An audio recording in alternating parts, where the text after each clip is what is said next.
ভারত আর পাকিস্তান দলের মধ্যে বেশ বড়সড় একটা ঝামেলা হয়ে গিয়েছিল। হ্যাঁ গাইজ, কাল ছিল মেন্স অনূর্ধ্ব-19 এশিয়া কাপ 2023-এর ফাইনাল ম্যাচ। পাকিস্তান অনূর্ধ্ব-19 বনাম ভারত অনূর্ধ্ব-19।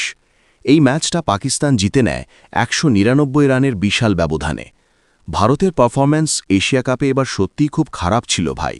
2022 সাল পর্যন্ত আমাদের কাছে 9টার মধ্যে 8টা ট্রফি ছিল, কিন্তু 2023 থেকে এখন পর্যন্ত 3টে টুর্নামেন্টে 2টো ফাইনাল হেরেছি, আর একটাই লিগ স্টেজ থেকেই ছিটকে গেছি। ভারতের পারফরম্যান্স তো খারাপই ছিল, কিন্তু ম্যাচের সময় পাকিস্তানি আর ভারতীয় খেলোয়াড়দের মধ্যে বড়সড় ঝামেলাও হয়ে যায়। সবচেয়ে আগে যখন ক্যাপ্টেন আয়ুষ মাত্রে আউট হন, তখন তার সঙ্গে পাকিস্তানের এক খেলোয়াড়ের কথা কাটাকাটি হয়। সেখানে আয়ুষ মাত্রেকেও বেশ কিছু বলতে দেখা গিয়েছিল। এরপর বৈভব সূর্যবংশীর ক্ষেত্রেও একই রকম ঘটনা দেখা যায়। ও চুপচাপ পেভিলিয়নের দিকে ফিরে যাচ্ছিল, আর স্বাভাবিকভাবেই পাকিস্তানের সব খেলোয়াড় সেলিব্রেশন করছিল। কিন্তু তাদের মধ্যে একজন খেলোয়াড় বৈভবের কাছে এসে কিছু বলেছিল।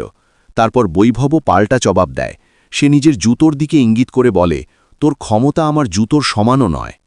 ভিডিওটি ভালো লাগলে লাইক করুন এবং ক্রিকেট জগতের এমন আরও অজানা তথ্য জানতে চ্যানেলটি সাবস্ক্রাইব করে বেল আইকনটি বাজিয়ে দিন। ফিরছি নতুন কোনো আপডেট নিয়ে। ধন্যবাদ।